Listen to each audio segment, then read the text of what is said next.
what's going on? Hey, this is Eddie here, and I just want to introduce myself. So I'm actually a proud enthusiast BMW owner, and I wanted to go over with you the new 2019 X7 that we have right here. So this is a 4.4 liter twin power turbo V8. Okay, this pushes out 456 horsepower, 479 foot-pounds of torque, and the 0 to 60 time on this is 5.8. This is one of the premium SUV segment that we have here from BMW. This basically is our 7 Series over SUV. So BMW wanted to create this. We see the massive grills over here. All right, so massive grills that we have over here. So you know it's an X7 when this pulls up right behind you in your rearview mirrors. Okay, so don't get too scared, all right? Over here we got the LEDs over here. If you wanted to upgrade, you can go with the BMW laser lights. That'll help with the automatic high beams and have more lumens.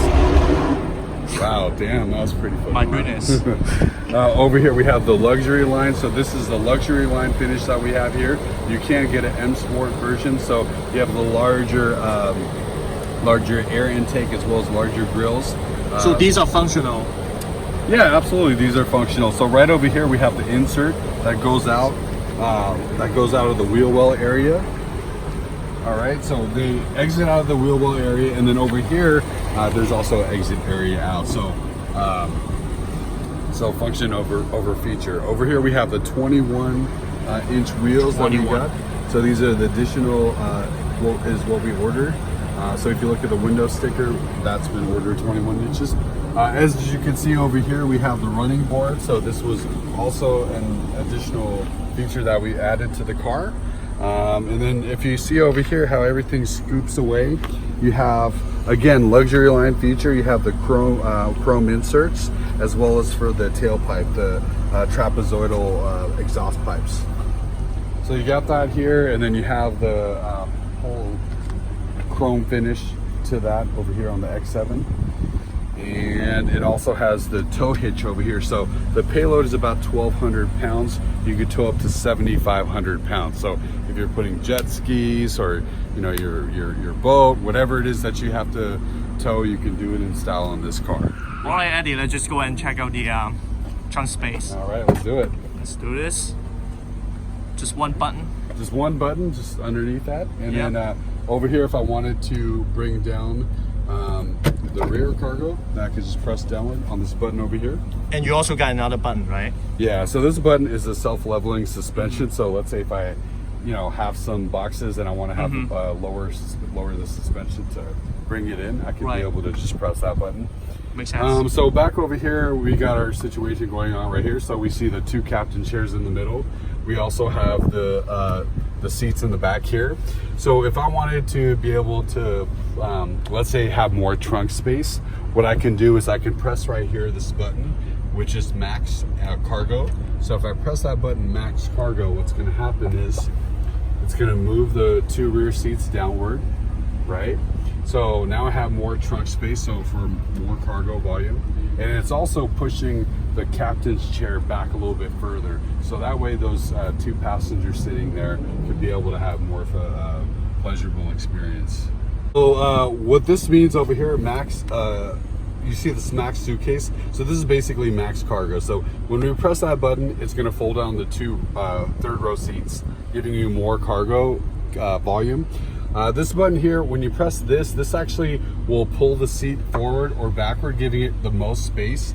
When you're doing so, it's actually, when you press this, it actually moves the captain chairs back further. You'll notice that also it moved back the third row seat, giving it more room for the 2 captain chairs. So that's what this is for. Over here we have the third row seat. So this is going to be for the rear driver's side. Here's the rear passenger side. I can move it forward or I could lay it down, as well as the driver's side and passenger side. These 2 functions are going to be for the 2 captain chairs. So I could be able to move it forward, So that's the rear driver's side. I just pressed it to move forward. And then here's for the passenger side. Beautiful. So I could be able to adjust it. So let's say if we have 3 people sitting back here, now they have more leg room. Now they feel more comfortable and they don't feel like they're isolated in a small confined area. Because let me tell you something, before in the BMW X5, it used to feel like that. Not anymore in here. Not anymore. Not over here. I'm gonna actually sit right now in this back third row seat in the X7. So I'm 6'4" with this great physique, you see. So first off, if I want to get inside, I have this lever right here. And what I could be able to do is if I press this lever, it's automatically going to move upward, okay? So that's a really great feature about this captain chair. Now I have room to actually get back here. So let me show you how I do this, all right? Looks easy. All right, so I'm sitting back here, right? So no more fussing about backseat room because this already has it. Yeah, because you're a big guy yourself. Yeah, man, I'm a big guy, man, and yeah, I gotta have this extra room here, and I'm feeling comfortable, man. No more small X5 third row small kindergarten bench seat. I wanted to go over a couple cool features that sets us apart as BMW enthusiasts.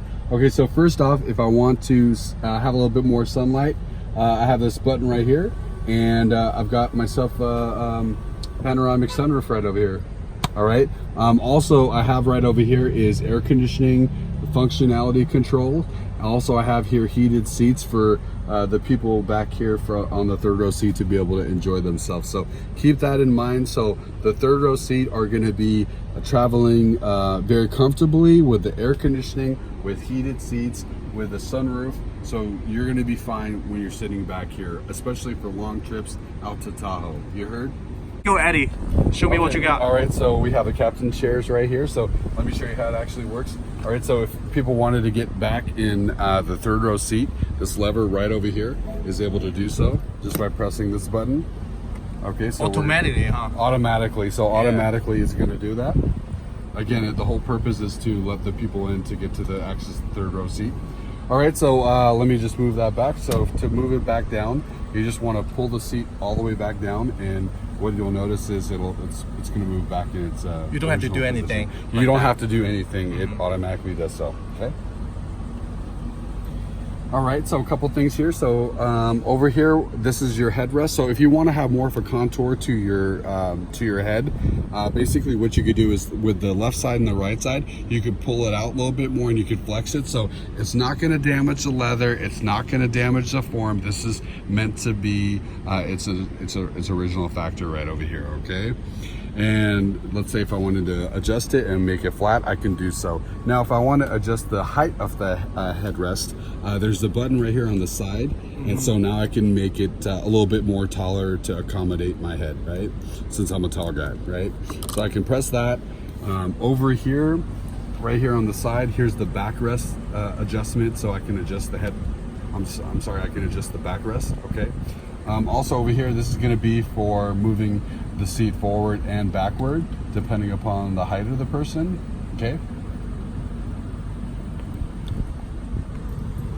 and then this button over here is going to adjust the tilt of the chair. Okay, also right over here with the captain's chair, I can pull this upward, so if you want to be able to rest your arm on here, you can do so right here. Okay, I'm actually sitting here in the captain's chair, and I want to go over a couple things here. All right, so first off, here on the door, we got our door handles. We also have our window control. We have our privacy control settings to move it up and down. We have a water bottle holder over here. We also have our rear seat entertainment, which I'm going to go in a little bit with you. We have 2 cup holders. We have a 12 volt. We have USB Type-C. We have a DVD CD insert over here. We have a 2 3.5 millimeter aux cables for your headsets for the driver and the rear passenger. We have our air conditioning, heating, HVAC controls, as well as 3-stage heated seats for the captain's chair. We have our center airflow control vents. All right, so I wanted to show you this. So this is the rear seat entertainment. What's kind of cool about this is you can see your DVDs, you can see what's playing, but of course you can be able to see your media. Here you can also see your car onboard diagnostic owner manual. I can see the navigation, where we are. I can see the weather. I can see local traffic conditions. Over here I can also look at our installed apps. So these are the third-party apps like Spotify, Pandora, BMW connected. So there's a lot of third-party apps that are approved through them that you could be able to take advantage of that and be able to access that. So that's what the rear seat entertainment has for both the rear driver's side and also the rear passenger side. All right, so just wanted to go over just 2 more things also. So the captain's chairs actually supports for this elbow support, so you can lay your elbow right here. And also these are ISOFIX compliant, meaning that you could put your baby seat here, and right over here are the hooks for it. So if you need to have that hooked in, the hooks are actually right here on the inseam of the seats. Okay, I'm so comfortable back here, you don't even know.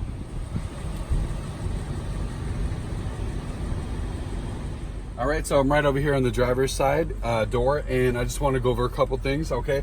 All right, so first off, we have our unlock lock. We have our double lever here to open it up. These 2 buttons right over here are gonna adjust the rear captain's chair seats.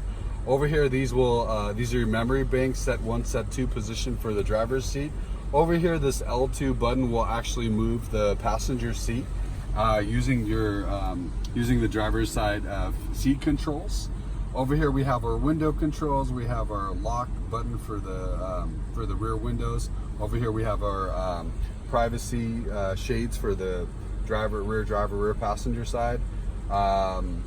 Fold-in mirrors, driver side, passenger side, compass to just the rear view mirrors. We have our trunk release over here. Double hood lever over here to open up our trunk. Over here we have our auto, which means that the lights are automatically on based off of the light sensor here in our rear view mirror, so it's able to detect how much light there is, and it'll automatically turn it on or off and adjust. So here's something really cool I wanted to show you guys, and I'm sure you guys are like, what the heck is this? So over here it shows P on the left side and P on the right side, okay? So this is really more of a European thing. The reason why I say that is because it's meant for the European markets. It basically turns on your either the rear left or rear right parking brake lamp at nighttime. So at nighttime you can basically, I guess the concept is you know, you leave it on, and I guess the motorist will know, you know, not to hit your car. So I guess that's the mentality behind that, but it's again more of a European thing. And I can't tell you how many times you know, a lot of people talk about this. Over here is your fog light, so that's how to turn on your fog lights, giving you additional visibility. Over here is your instrumentation cluster adjustment to adjust the amount of light on here, okay? Over here we have automatic high beam, so here's how to turn on that. When the vehicle is at a low light condition, it'll automatically turn on the high beam. That's based off of 500 feet oncoming, and I think 200 feet if we're following somebody. BC's board computer, so your left signal, right signal, things like that. Board computer, I can see right over here is my odometer information right here, so I can see my total trip miles, my average miles per hour, you know, my destination arrival time. I can see here my G-force. I can see here my horsepower, my torque. I can see here my entertainment information. I can see here my navigation route information. I can see here the different driving mode that it's under. I can see the efficiency, miles per gallon rating on here. So again, really nice use of information and a great instrumentation cluster. Over here we have this camera. This is actually helps with if you are going to be a little drowsy behind the wheel. There's actually a camera here that can look at your face. Yeah, some Big Brother type shit, right? I'm just kidding. Okay, so I wanted to break down for you the steering wheel of what we have here. All right, so first off, right over here, we have our increase miles per hour, decrease miles per hour. These 2 buttons right over here are decreasing our distance and increasing our distance. So this is actually used for active cruise control. So that's what these are used for. We have radar, and we also have park distance control, and we have sensors that be able to mitigate and manage those distance. Over here we have our automatic semi-autonomous driving. So when you press this button, you'll notice here in the middle of the steering wheel a picture of a steering wheel along with those 4 bars. So basically, when you have this activated and while you're driving and it turns green and you see these 2 lanes that are highlighted, it basically means it's in automatic mode, and it's going to take into account those distance setting. Okay, and so what will happen is, let's say a car gets in front of me. Okay, what's going to happen is automatically the vehicle is going to slow down. It can also even brake itself if it's sensing that it's getting too close, right? What'll happen is, let's say the car of me brakes, well, my car's going to slow down, my car will brake if necessary. Now, if I want to engage back in cruise control, I could lightly hit the accelerator and it's going to resume driving and keep that same distance. So very cool. Eddie, so what are these buttons for? Sure. So resume and cancel is going to be meant for the cruise control operation. The limit, which is really cool, which is new for us, is if I press limit, first off, the minimum is 20 miles per hour. With this plus and this minus button, I can set a desired miles per hour. So no matter how hard I hit the accelerator, it's still not going to go over that miles per hour. So if you want to have a controlled miles per hour, that's how to do that. Very nice. All right, so we have over here, we have our volume down, we have our volume up, we have our left seek, right seek, we have our scroller over here, telephone, we have our different mode button, we have over here our voice recognition to use our iDrive, or to use your assistant like Siri, Bixby, Google, whatever, by pressing down for like 5 seconds. Heated steering wheel right over here. Let's go ahead and talk about these lights, all right? Okay, yeah, so there's actually 2 LED lights right over here for the driver, and well, it's going to be for the left side and the right side, and the purpose of that is going to be for your assisted driving mode. So anytime that it's over a minute or so that your hands are not on the full steering wheel, then it's going to light up. So it's going to have like an amber light effect to it. If it's really bad and it's about to lose control, or it's going to remove off the system, it's going to turn red. So that's how you know, hey, put your hands back on the steering wheel. You also see that in the instrumentation cluster, reminding you to put your hands back on the steering wheel. What about your foot? Put your foot. No, not about your foot, man. Yeah, you know what? Okay, Can you tell me more about this one? Yeah, sure, no problem. So what we have over here is a self-leveling suspension.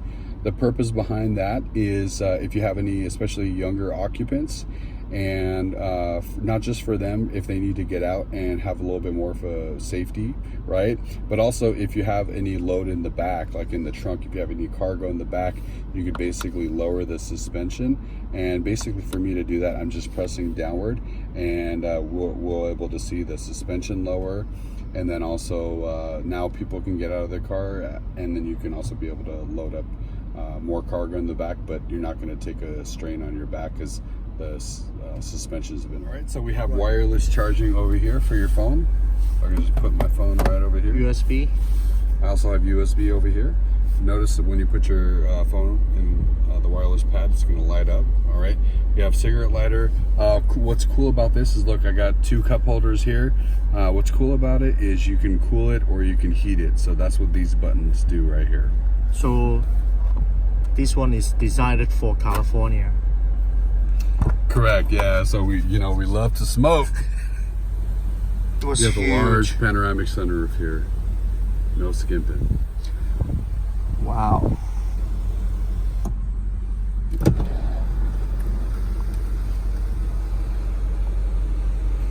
Tremendous. And I noticed that the monitor is bigger than the X5s, right? Yeah, they are a lot larger than the X5, and they're kind of, it looks like they're integrated to the instrumentation cluster, but we're not like Mercedes and we slap on a huge iPad. So we're not like that at all. We actually have the characteristic of design here by separating it.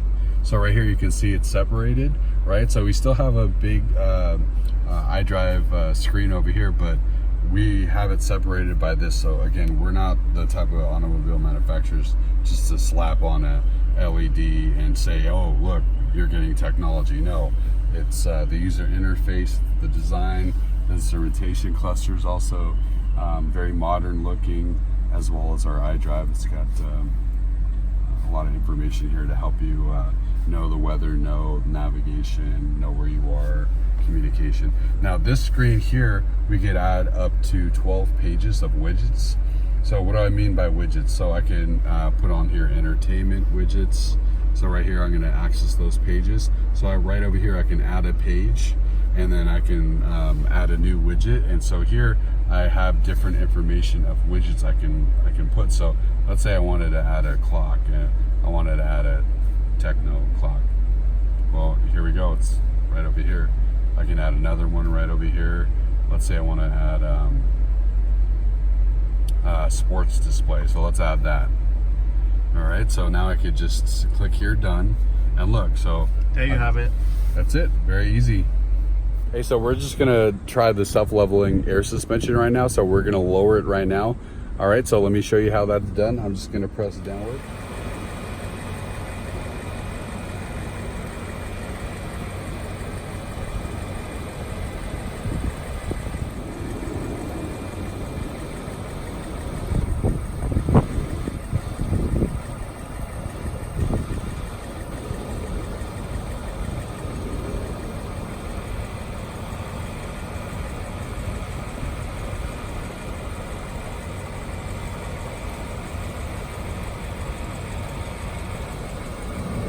I just want to let you guys know that when you put the car into sport mode, what will happen is it's going to reduce this self-leveling suspension, so it will go back down.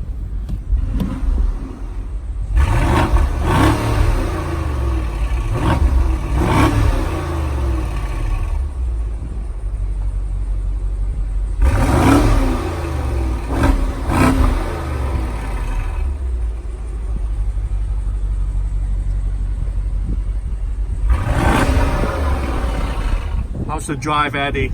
Oh my God, it's fabulous. It handles like a sedan, right? That's what I heard. It does, it does. I mean, this is the mammoth beast, you know, and it handles like a regular sedan.